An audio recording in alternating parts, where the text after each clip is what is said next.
This is CBS 7 News at 6. Your eye on West Texas. A late-breaking story tonight into our CBS 7 newsroom. An Ector County ISD teacher now faces 7 felony charges after police arrest him for sexual assault and improper relationship with a student. CBS 7's Stephanie Rivas has been following this story since it broke. She is now in the newsroom with more. Steph? ECISD officials are not saying much about the incident, but here's what we do know. Sometime late last week, district officials tell us they became aware that a 9th grade geography teacher might have been involved with a student. Now, an investigation led to the arrest of Brian Berta, who lives in Andrews. Berta was arrested on Monday and charged with 4 counts of sexual assault. He posted a $140,000 bond and then was released. Then today, Berta was arrested again on 3 counts of improper relationship between an educator and a student. Those bonds total $90,000. Andrews County Jail officials say Berta has not bonded out. Both charges are second-degree felonies. Berta is a 6-year veteran of ECISD and submitted a letter of resignation on Tuesday, according to district officials. Now, we are working to get the warrant affidavits, which will spell out more into the district's investigation and exactly what Berta is accused of doing. Keep it right here on CBS 7 and also our CBS 7 Facebook page and CBS7.com for that information as we get it. For now, live in the newsroom, Stephanie Rivas, CBS 7 News. Steph, thanks very much. It continues to be the talk of West Texas. Water restrictions are tightening, but that doesn't mean your lawn has to suffer. But that's just one of the worries. Could using less water end up costing you more? And how far will one city go to stay under their allotment? Plus, we'll take a look at when you can water once the new restrictions start. Local irrigation specialists and landscapers say they have seen a boom in business since this drought began. CBS 7's Shelley Childers is live in the studio with more on why strategic irrigation can keep your lawn green. Shelley? According to these professionals, the water restrictions can actually be used as a teaching tool to learn how we can live resourcefully and happily, watering only 2 or 3 days a week. You can have green grass during a drought. We just need to be a little more mindful of how we use the water. Bruce Pridgeon, a licensed irrigator and landscaper, says any yard can look like this, even when following water restrictions. In fact, his business has been booming since the drought began. Our company and everybody else that I know is just weeks behind. Pridgeon says the key to a green surface all begins below the earth with the soil. The better the soil, the healthier the grass will be, and the healthier the plants are, the less water they're going to need. He recommends using an organic soil and even adding some gypsum to increase iron absorption, which can mean greener grass. And for watering trees and flowers, he says a drip system will cut your water use by 1/3. This is actually where the water comes out, and this is a little pressure regulator in there so that you have the same pressure throughout every point on the tubing. For the final touch, he says adding mulch will keep water from evaporating. I cut the water by half in these beds where I have mulch versus bare soil. All of those things help to minimize the water usage and maximize the benefit that you get out of the water that you use. Reporting for CBS 7 News, Shelley Childers.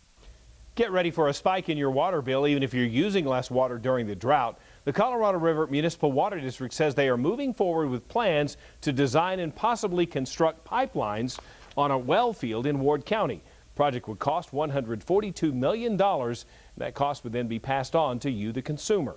Right now, if there is no inflow to Lake Ivy, it will be empty by December of 2012. Lake Ivy is the only lake the CRMWD can pump water from. Midland has already voted to implement restrictions that only allow you to water 2 days a week, and Odessa could lay down even harsher restrictions, including getting rid of sprinklers altogether. So what does this hand watering entail, and what would it do to your lawn? CBS 7's Shannon Murray is live now at an Odessa home with a closer look. Shannon? That's right. Not only is the city of Odessa talking about restricting watering to 2 days a week, they're also talking about putting restrictions on how you water your yard by only allowing hand watering. So we're going to show you what hand watering is. It's actually watering your yard by hand like we are right here with this hose, But it doesn't have to be with a hose. It could be with a bucket. It could be even with a sprinkler, as long as your hand is holding it the entire time. I spoke with the City of Odessa Utilities Director, who says it's really more of a mental thing, because if you're monitoring your water use and actually visualizing how much you're using, you end up using a whole lot less. And they actually hope to have a decision on that made by the end of the week. And we'll hear more from the city tonight on CBS 7 News at 10 o'clock. For now, reporting live in Odessa, Shannon Murray, CBS 7 News. Shannon, thanks very much. Odessa is also reminding you that a nuisance water ordinance affects everyone, whether or not you're on well water. The ordinance prohibits things like not fixing a leak or using a broken sprinkler head or even allowing water to run into public streets or the alleyway. The ordinance applies to all sources of water and could result in a $500 fine. Water restrictions have many looking for other ways to keep their yards looking green. Alternative landscaping is gaining popularity here in the basin. One of the options is synthetic grass, which requires no watering and allows you to have a green lawn year-round. Artificial grass company Southwest Greens tells us the price of the synthetic grass ranges from $10 to $6 per square foot. They say they've seen a 60% jump in business since those restrictions were put into place. Midland is getting ready to implement their newly approved water restrictions at the start of next month. Even numbered houses can water on Saturday and Tuesday nights between 6 p.m. and 10 a.m. the next morning. For odd-numbered homes, you can water on Sunday and Wednesday nights between 6 p.m. and 10 a.m. These restrictions are mandatory for Midland, and they start on July 1st. These times are also posted on our website at cbs7.com. Well, if you're outside today, another day of over 100 degrees.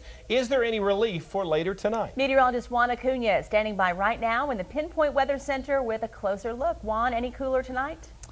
Well, Jay Tatum, it looks like temperatures will drop into the lower 70s, so a little bit cooler from the triple-digit levels that we have been seeing, but yet another record-setting day as far as triple digits are concerned, and dangerously hot and dry this afternoon continues to persist across the Permian Basin. And unfortunately, rain chances remain sparse and only isolated for the next few days leading on up into the weekend as well. So looking at the 10 o'clock hour, your early evening forecast will be mostly clear, maybe a few high clouds starting to linger around and still warm.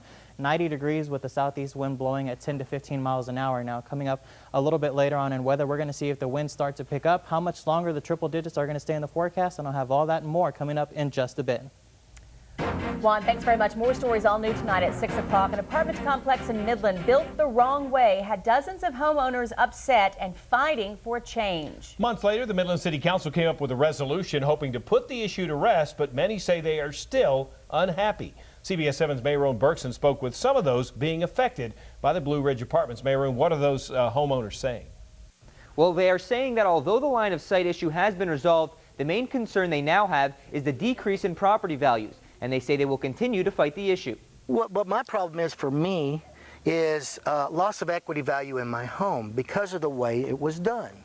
Chris Holcomb has lived in his home on Caldera Boulevard in Midland for over 14 years. And like many homeowners on the block, he was shocked when a new apartment complex being built the wrong way popped up. If I've lost 15% of my equity, well, if it's a $200,000 house, figure that up. That's a lot of money. Is there a perfect solution to this? There won't be a solution that's perfect for everybody. City Council member Jeff Sparks, whose district Blue Ridge is in, says that by approving the changes made by the complex, such as the carports and covered windows, enough was done. Did you eliminate the line of sight issue? Looked like you eliminated the line of sight issue. The guys that approved that, the city council that went there and looked under the shutters and all that kind of stuff, they don't live here. It's not going to affect them one way or the other. I don't expect other issues to pop up, and I would be disappointed if they did. But some issues may pop up because some of the homeowners, including Holcomb, are working on a lawsuit to get some of the money they've lost from the Blue Ridge mistakes. But until then, you can be mad. You can be mad, and that's what I am, mad. You know, that and $5 gets you a cup of coffee at Starbucks. I mean, so I'll be mad. Yesterday's vote was supposed to be the end of the Blue Ridge issue, but with lawsuits looming, homeowners say it is not close to the end. Reporting in the newsroom, Mayroon Berkson, CBS 7 News. Mayron, thanks very much. Big changes in leadership are coming to almost half of the schools in the Ector County Independent School District. Today, the district released names for newly hired or reassigned principals. Most of the changes are taking place at the elementary level. 17 campuses will have new principals, and an opening remains at Lamar Early Education Center, at Noel, San Jacinto, and 2 secondary campuses. You know, you look at the size of the campus, sort of the makeup of the faculty, how experienced or maybe how inexperienced, where their strengths lie, the areas that they need improvement, and can the principal be effective in that situation. The position vacated by Jan Brown after her retirement from Barbara Jordan is being filled by Mary Sanchez, the wife of H.T. Sanchez, who is the chief of staff for ECISD. School district officials say the superintendent followed a recommendation for Sanchez from a hiring committee. For a full list of the changes, you can check out our website at cbs7.com. Many of you have voiced your concerns about possible vandalism to a bridge honoring missing Colorado City teen Haley Dunn. CBS 7 has received reports saying some of the items on the bridge are missing and have fallen into the water. Colorado City Manager Pete Camphor tells us he has not heard of any intentional vandalism to the bridge. He says the windy conditions as well as extreme heat could be the reason for many of those items falling off. Well, it's day 9 of triple-digit temperatures. Could there finally be some relief as we make it through the weekend? Meteorologist Juan Acuna is back after the break with a look at your 7-day forecast. And later, insurance agencies are seeing more car crashes, and the reason why will soon be illegal in Texas. We'll take a closer look at that story. You're watching CBS 7 News, your eye on West Texas.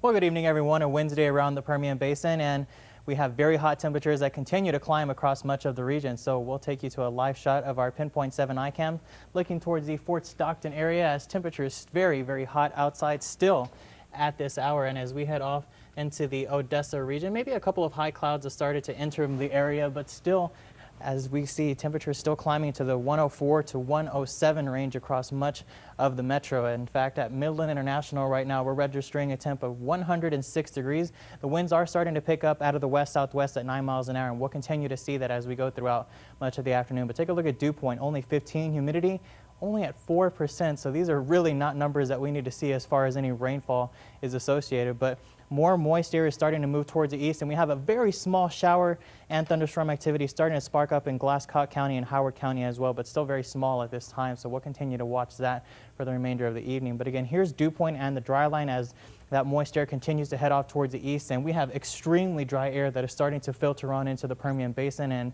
that's starting to lead to some very warm temps across much of the area right now. Pecos still holding at 109. We're at 106 in the Odessa Midland area, 104 for Big Spring and San Angelo, and triple digits continue all across the region. And that puts us on a record time from 1960 from that 106 degree temperature, and only dropping to 69 early this morning. So very warm temperatures across much of the area. And as we take a look at the winds, they're kind of calm right now across much of the area, but as we continue on to the 10 o'clock hour, we'll look for those to pick up anywhere from the southeast between 10 to 20. So we'll keep that isolated chance of shower, thunderstorm Thursday on into Saturday. We'll look for 106, 107 on Friday, 104 to start off your weekend. And as we go to the end of the weekend on Sunday, we'll look for 102 degrees. Keep that isolated chance of some shower and thunderstorm activity. And going on into next week as well, we'll look for 104 on Monday, 103 on Tuesday, and Wednesday can finally start to see a little bit more of the temperatures starting to calm down a little bit. I almost put 99, but I think we'll hit the century mark later in the week. I think we'll finally start to go below 100 degrees and get into the upper 90s, and maybe even a possibility of some decent rain, but we'll keep an eye on the models, and hopefully it'll come this way.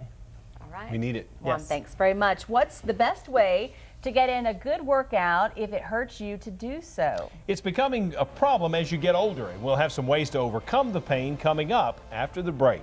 You're watching CBS 7 News, your eye on West Texas.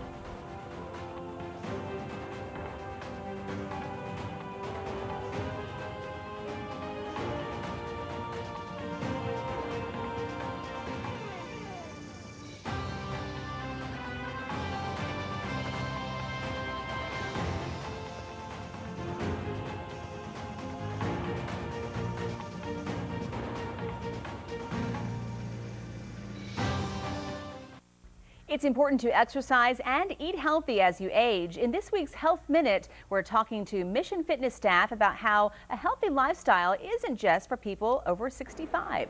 Aquatic classes and weight machines are a good choice for people with arthritis, pain, or a moderate workout. But Mission Fitness says that a healthy lifestyle is important for all ages, and being active is key at any point in your life. You don't have to be in your upper 60s and up to be part of this and be recognized for this. It's about getting any age population to start participating in a fitness program. Mission Fitness officials say any kind of fitness program will benefit heart health and quality of life in the long run. Whitney Harding joins us now to talk sports. We're going to talk about the Drillers, who are one win away from winning it all. They are one win away, and actually our trivia question tonight, the winner gets some Drillers tickets for the championship game this weekend. So let's take a look at what that question is. Which pitcher's 1.12 ERA is the lowest in post-World War II play? Sports is next.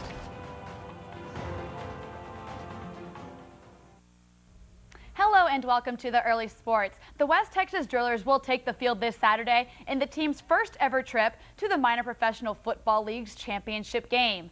The Drillers will take on another undefeated team in the San Antonio Warriors. This week, the Drillers received many awards, including Coach of the Year for Kenny Williams and Offensive MVP for Chad Johnson. But while the awards definitely amp up the energy of the team, they also bring some added pressure. It gives us a lot of confidence, but it also puts a lot of responsibility on you. If you know you have all these great players and great coaches and everything, you have nothing. You have no reason not to win it. And it's really on us. We got the team in place to do it, so it's just taking care of business basically and getting it done. It does nothing but make us play even harder because those awards are put on us, so we have to play even harder just to show people why we got those awards. We have one goal, and that's just to get where we're at, and getting those awards, those are just on the way. We got this championship game this weekend, and that's all we're after. Kickoff is this Saturday at 7:30 at Grande Stadium. For more information on the game, visit our website, cbs7.com, click sports. And now it's time to take a look at this week's Road to the NFR. The Road to the NFR is brought to you by Sonic. How to use Sonic. And by Cavender's Boot City. Oh, so good.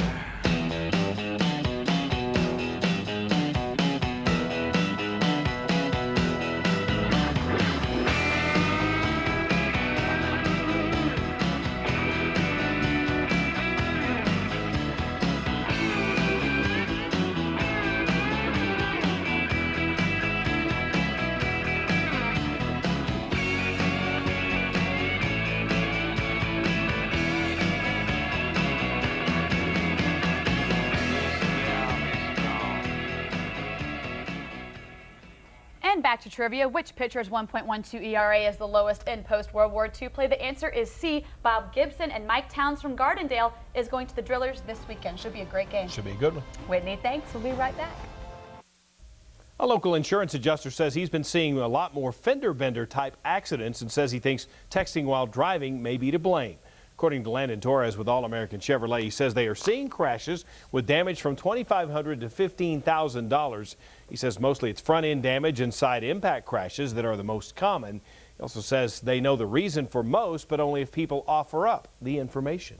But texting is becoming a pretty big thing now. I've run into quite a few pretty bad accidents that, cars had about $10,000 worth of damage just from what they've told me. They were reaching for their phone or they were on their phone. Torres also says many of the drivers in the crashes are teenagers. Now, there may be help on the way as lawmakers tagged on a texting while driving bill as part of a bill allowing retired peace officers to carry concealed weapons. If approved, it would go into effect September 1st. Entertainment Tonight is coming up next. You make it a great evening.